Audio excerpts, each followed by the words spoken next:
The 1700s were very unique. I was teaching about Handel, just talking about Handel Messiah as part of my world history class yesterday. And I teach mathematics and science, but I also love history. So I was just talking to some students about history. And I mentioned the work of George Frederick Handel, the Messiah, which was written in 1741.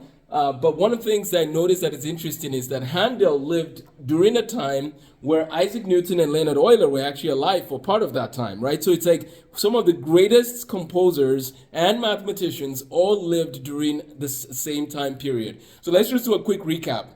Johann Sebastian Bach was born in 1685, the same year that Handel was born. Both of them lived till about 1750. We have Ludwig Beethoven, who was 1770 to 1827. And then we have Mozart, 1756 to 1791. And then Chopin from 1810 to 1849.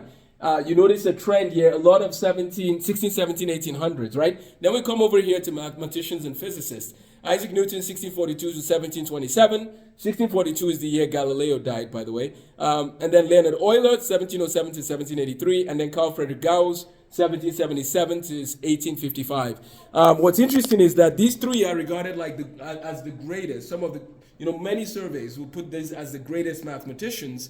Now, Euler was also doing things that will be taught in physics. Newton, of course, is also known in physics. So some of the greatest mathematicians and physicists and classical composers all lived around the same time. Isn't that interesting? Now, part of the hypothesis I would give is that we look at some of what was happening in the 15 and 1600s, right? We see the Reformation and the Bible becoming available to many. So here's this thing. The Bible teaches us about God's word and the world that he's made. It teaches us about how to live, right? But reading the Bible and the ability to read, right? Those are things that are very helpful in getting you to become very good at anything else, like math and science and so on and so forth, right? So there's something about literacy and the Bible too. There's just something about that and what it can do to a society, right? A lot of these people behind me, we're talking about people from England, Switzerland, Germany, right? A lot of these people were also in a culture that allowed and that had the Bible readily available, right? There's an interesting piece to what the Bible can do. Now, there's a man by the name of Vishal Mangalwadi that has written about the Bible and how it influences society. I actually have one of his books on education as well, called The Third Education Revolution, which summarizes different essays on the topic of education as well. I think we are ripe for an education revolution. I can't believe that some of these people were doing the amazing work they did when they didn't have the technology that we have, when they didn't have as much access to books like we have. We have all these books and resources, and you're telling me that some school districts have 50% of kids that are failing math. They have 50% of kids that are failing English or don't know how to read. There's something wrong here. You can't tell me that we can't raise the bar and help more people flourish if the people behind me flourished without the tools we have today. We have Google, we have AI, we have Khan Academy, we have, the resources we've put together, inspirational mathematics.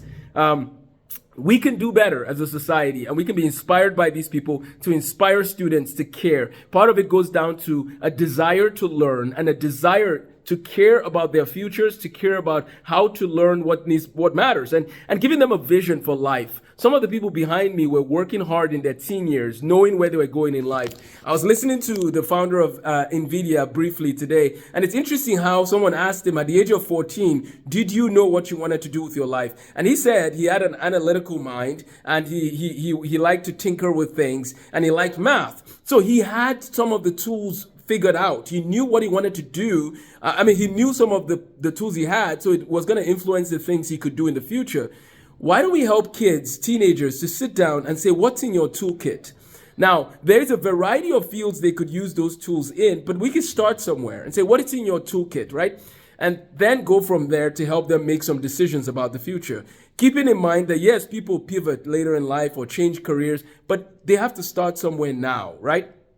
And so next Thursday at Lifestem Academy at our school in Moorhead, we're doing this career workshop. We're going to do a personality test and career test and help the kids to have some direction and then help them to start job shadowing. They're going to watch videos about different people in different fields. And then, of course, they can meet some of the people that work in these different fields. And then Grand Forks, North Dakota will also do something similar down the road. We're doing these things to help with career preparation, helping kids to have vision for life. So as Christmas season has come and many people don't have homework, I really want to encourage our young people to spend time reading good books that will help them to think about how to be excellent in the different fields they consider. Anyways, this all started with some of my observations about Handel, Newton, and so on and so forth, and the time frame they lived in. But now we've got to a point where it comes down to how are we helping young people have vision for life.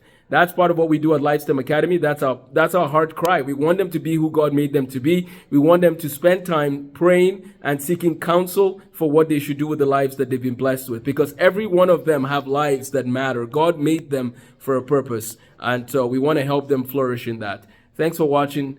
Feel free to subscribe for more videos like this. I will be doing more. I've talked a lot more about what I think caused the scientific revolution, and I can link that in the description. But the Midwest Creation Fellowship, I spoke at one of their events in 2022, and it's called Let There Be Light. So you can look up Amos Stratford, Let There Be Light, Midwest Creation Fellowship, and you'll see my talk on that. Take care. Have a blessed day.